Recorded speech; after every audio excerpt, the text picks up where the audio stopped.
اللهم صل وسلم على سيدنا محمد وعلى آل سيدنا محمد.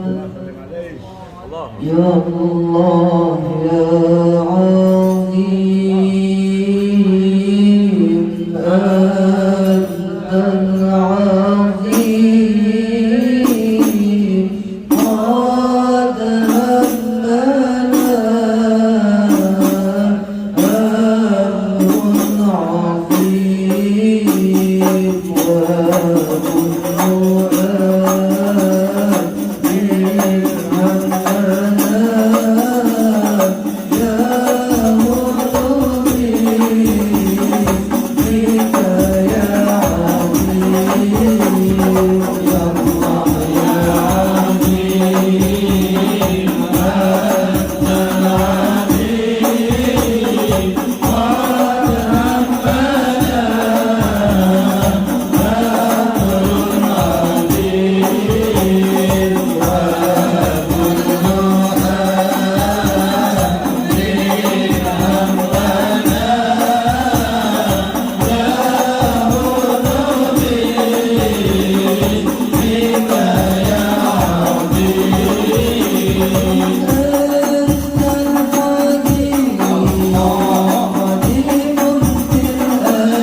warahmatullahi wabarakatuh.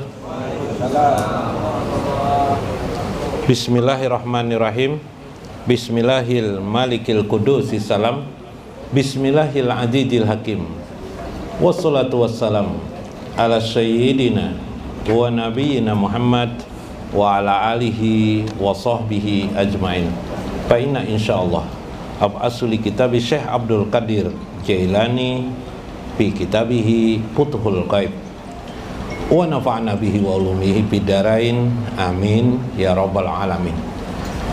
Mudah-mudahan melewati saluran Syekh Abdul Qadir Jailani keberkahan bagi kita dalam hidup kita, keberkahan bagi ibu bapak kita, anak-anak kita, keturunan kita, lingkungan kita.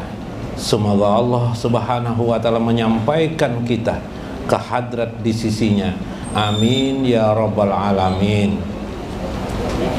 Ya gulam, istadalu bi sana'atillahi azza wa jalla alaihi tafakkaru fi sana'ah wa qad wasalta ila sani. Jika engkau ingin sampai wusul kepada Allah Subhanahu wa ta'ala, carilah petunjuk. Istadalu bi sana'atillah, tentang apa saja yang diproduksi Allah dalam kehidupan ini, apa saja yang diperbuat Allah dalam kehidupan ini. Tafakkaru fi sana'ah, perhatikan, renungkan tentang perbuatan-perbuatan Allah dalam kehidupan ini. Waqad wasalta ilallahi, engkau akan sampai wusul kepada Allah Subhanahu wa ta'ala. Nah, ini ma'rifatullah. Jadi di bagian ini saya mengajarkan kepada kita ma'rifatullah itu melihat asar af'al Allah, melihat bekas-bekas perbuatan Allah.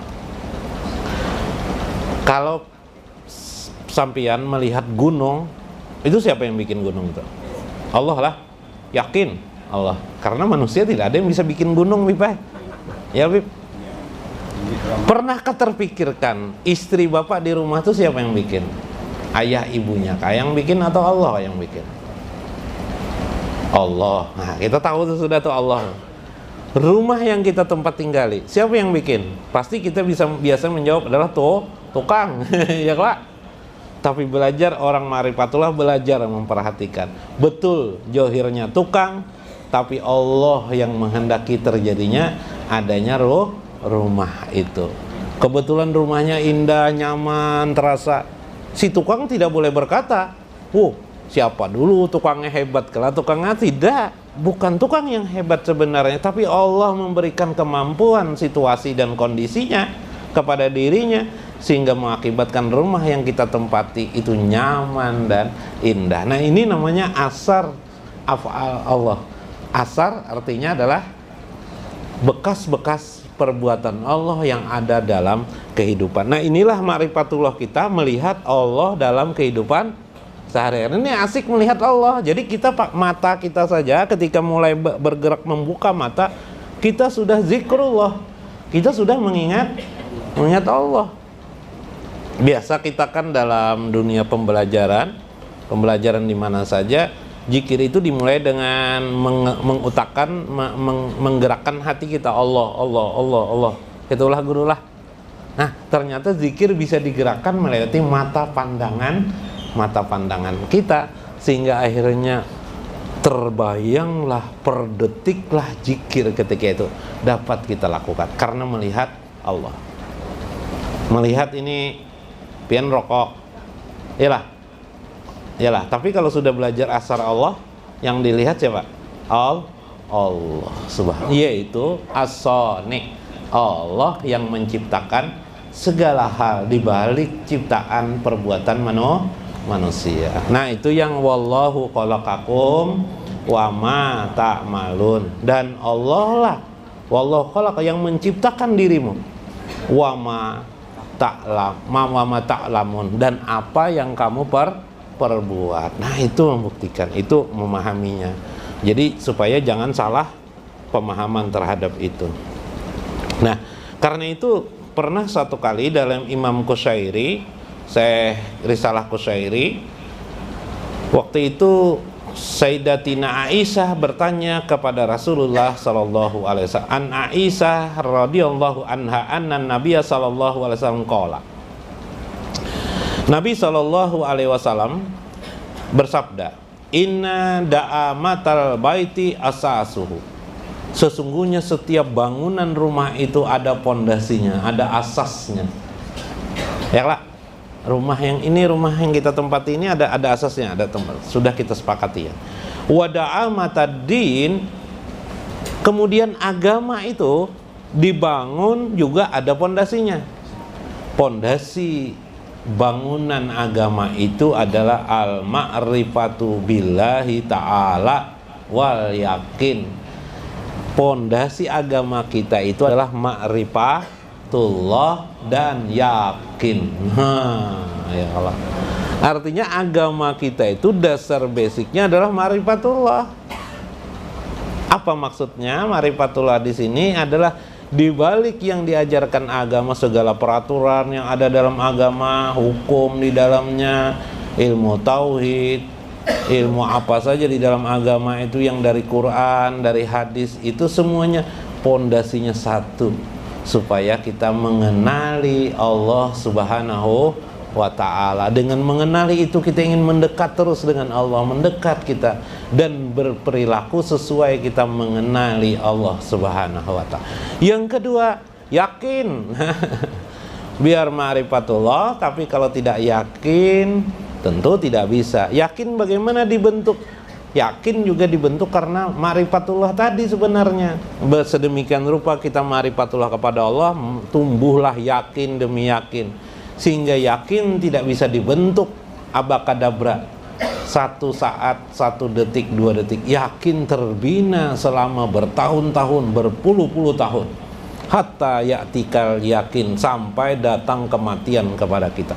Puncak keyakinan itu berada di ujung kematian kita. Apakah kita meyakini Allah dan Rasulnya sebagai apa? Sebagai apa? Di situ yakin kitalah yang menjawab langsung di hadapan sakratul kematian atau sakratul maut itu. Masya Allah. Sambung. Wal aklul qomi, dan diperlukan akal yang qomi. Nah, akal qomi. Pakul tuh kata Aisyah, Sayyidati Aisyah, ya Rasulullah, mal qomi apa sih? Qomi itu, akal yang qomi itu apa?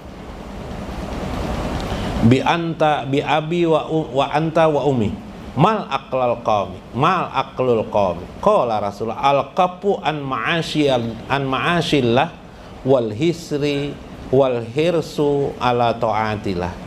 Yang disebut dengan qawmi itu ialah kekuatan diri untuk menghindari segala sesuatu yang Allah benci, wal hirsu ala ta'atillah, dan mampu memelihara diri untuk selalu mengabdi kepada Allah Subhanahu wa ta'ala.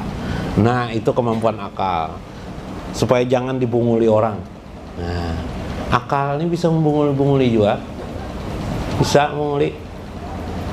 Paloi menyangka ilmunya sudah tinggi, ada nama orang Suratman, bah ini pasti jar Paloi ayahnya orang bekerja di kantor pos, iyalah jar. Nah, lain jar. Bahkan apa nama Suratman? Salah, ujar si orang Suratman tuh. Ayah saya, ibu saya namanya Sunarti. Nah, Sunarti. Nah, ayah saya namanya Ratiman, jadi Suratman jadinya. Merasa tinggi bipe anu Paloi. Nah, lalu tidak bisa. Itu penglah. Aku bisa Paloi ya. Kena dulu lah sedikit. Qolal ustaji, berkata guruku, kata Syekh Al-Qushairi mengatakan, Syekh Qushairi, guruku berkata, yaitu Syekh Al-Ustadz Ad-Daqaiq, Imam Ad-Daqaiq, al-ma'rifatu ala lisanil ulama huwa ilmun. Kebanyakan ma'rifah itu di dalam lisan pendapat para ulama, dia adalah ilmu saja. Faqulu ilmun, ma'rifah, setiap ilmu itu ma'rifah. Wa kullu ma'rifatin ilmun, setiap ma'rifah itu pasti ilmu. Wa kullu alim billahi arif, maka tiap-tiap orang alim pastilah dia arif. Wa kullu arif alim, tiap-tiap orang arif, orang makrifah itu adalah orang alim. Wa indaha ulail qaumul ma'rifah sifatu man arafal haq subhanahu bi asma'ihi wa sifatihi. Sebenarnya maksud ma'rifah itu, kata saya ada kaik, adalah sifat mengenali Allah yang hak, asma'ihi wa sifatihi, yaitu nama-namanya dan sifat-sifatnya. Nah, kalau ilmu tauhid kita mengenal teorinya. Kalau dalam tasawuf, asma dan sifat itu kita kenali di kehidupan ini. Nah, misalnya begini, Allah sami'un alimun, itu ilmu tauhid kan? Allah adalah sami, maha mendengar, alimun, maha mengetahui. Itu ilmu teori ilmu tauhid. Dalam ilmu tasawuf, sami'un wa alimun itu adalah bukti tazali Allah dalam kehidupan ini. Dalam tasawuf melihat semua orang mendengar maupun melihat terjadi karena Allah sami'un wa alimun, karena Allah sami dan alim, karena Allah maha mendengar, alimun maha mengetahui, maka kita menjadi mengetahui, kita menjadi mendengar karena Allah sami. Nah, gitu, iyalah. Hah? Apalagi guru wujud kidam bako. Nah, kita Allah bako, kita bang bako tapi bakonya sementara. Iyalah, bako barjah, nanti pindah lagi dari alam barjah ke alam yaumul akhir, berpindah-pindah kita. Nanti di surga kita nanti abadi, di neraka bang abadi juga. Jar palui adalah guru anu di surga tuh rokok guru, ja guru anu rokok guru ada aja gurunya ada rokok. Kalau ada rokok. Cuma aja gurunya apinya di api neraka, kada ada di surga lah. Wah iya jar palui. Terus kan? Summa sadaqallahu ta'ala fi muamalati. Kemudian bagaimana mentransendensikan, mengaplikasikan kebenaran tentang hak Allah Subhanahu wa ta'ala itu dalam kehidupan sehari. Nah, itu tasawuf, sudah itu tasawuf. Sumatan ko an akhlakir radiyah, berusaha menghilangkan pikiran, sikap diri maupun terhadap Allah, segala hal yang negatif terhadap Allah Subhanahu wa ta'ala, karena itu biasanya ada dalam pikiran kita karena bisikan setan. Misalnya dibisikin Allah itu tidak sayang kepada manusia, Allah itu pilih-pilih kasih, Allah tuh ini macam-macam maka hilangkan kotoran yang menjadikan pandangan cacatnya Allah dalam pandangan kita.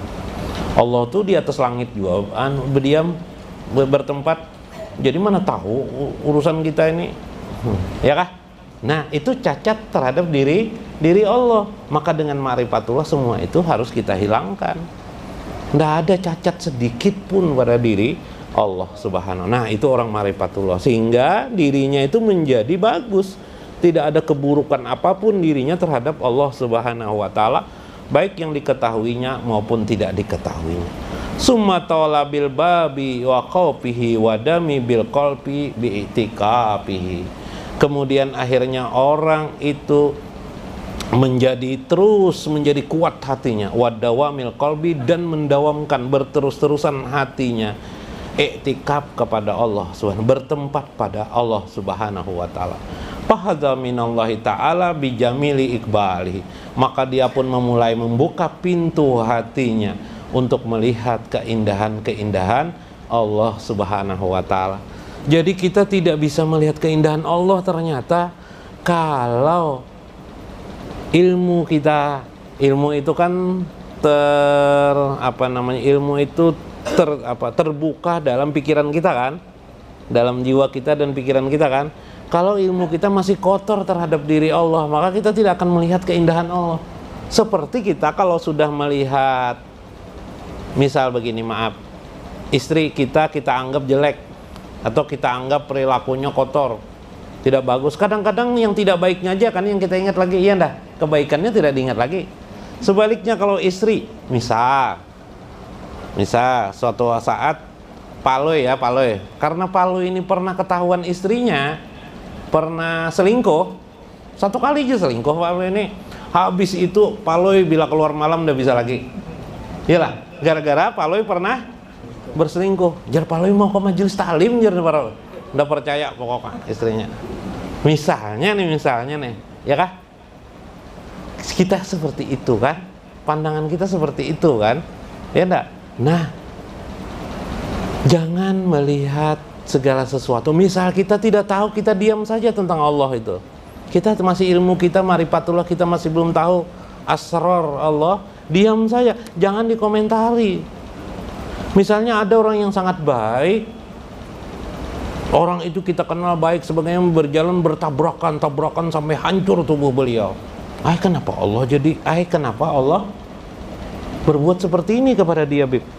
Padahal dia adalah orang baik. Hati-hati, diam aja. Ini ada rahasia Allah yang kita tidak tahu. Ada orangnya ahli ibadat tapi rezeki beliau sangat babib, sangat tipis tuh babib. Rezeki beliau sangat sangat susah. Hati-hati. Itu jadi ujian kita melihatnya. Apakah mau membantu mereka atau tidak? Tapi yang kita komentari apa? Kenapa Allah jadi memiskinkan orang inilah? Itu namanya oleh Syekh Ibnu Athaillah menggibah Allah Subhanahu wa ta'ala.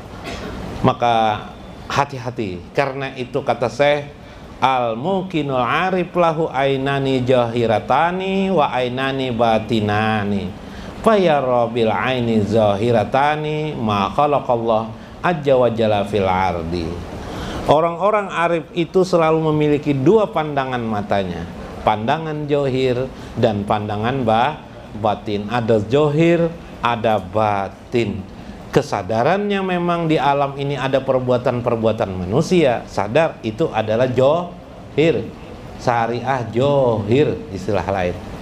Ada lagi hal yang batin, hakikat dibalik semua itu adalah ciptaan perbuatan Allah Subhanahu wa ta'ala. Maka ketika dia berkeyakinan itu, tidak ada lagi dia menolak kebesaran Allah yang mengklaim, yang Allah itu mengklaim penguasa dunia ini, pemilik langit dan bumi ini, pemilik segala perbuatan ini, pemilik segala kekuasaan itu semuanya adalah milik Allah.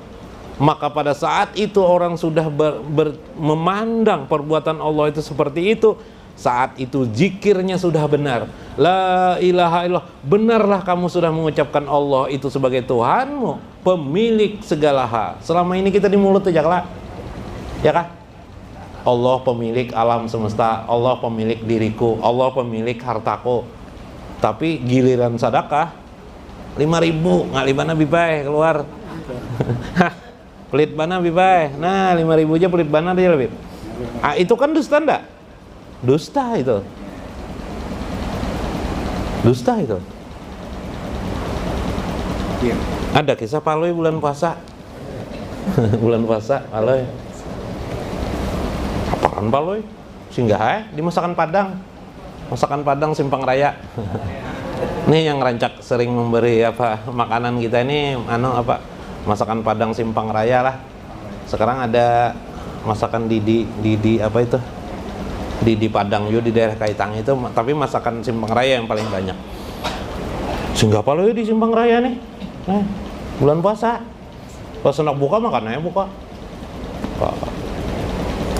Dah habis makan, buka puasa, dompet Bipai 1.000 rupiah aja dari dompet sekalinya. Wah, iya parakinya didekatinya si pemilik masakan Padang nih. Apa aja masakan Padang? Paham aja kalau paham apa aja jarang masakan Padang kan. Ada kala sering Ustadz berceramah, ingat aja kala hadis, barang siapa yang membukakan puasa aja. Barang siapa yang membukakan puasa apa Bro? Pahalanya jar sama dengan orang yang berpuasa. Jadi jarang masakan Padang nih, pada aja toh tidak ada duitnya toh.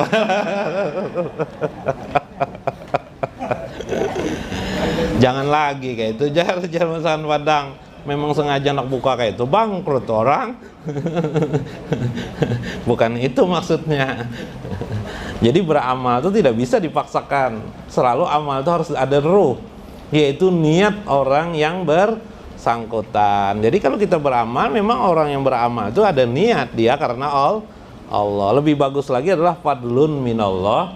Lebih bagus lagi tidak ada dirinya kecuali hanya Allah. La ilaha illahu. Makanya nanti zikirnya orang-orang arif billah itu sampai kepada zikir hu, ya kan? Hu. Itulah maknanya. Tapi fil ardi, maknanya di muka bumi ini semuanya tersimpul di hu. Dunia ini kan kalau dilihat dari jauh bundaran aja kan? Yalah, bundaran kecil kan? Lebih jauh lagi ternyata debu saja kan dari alam semesta ya lah. Nah, hu lebih besar daripada itu. Hu itu tidak ada terbanding apa-apa. Subhanallah. Bila ini paham ya kalian sudah menggenggam dunia dan akhirat. La dunia lal akhirah illahu. Tidak ada lagi dunia, tidak ada akhirat. Semua itu hanya menunjukkan satu hal saja, keagungan, kebesaran Allah Subhanahu wa taala. Mudah-mudahan bermanfaat, mudah-mudahan dimaknai dalam kehidupan kita sehari-hari. Wallahul muwaffiq ila aqwamit thoriq. Wassalamualaikum warahmatullahi wabarakatuh.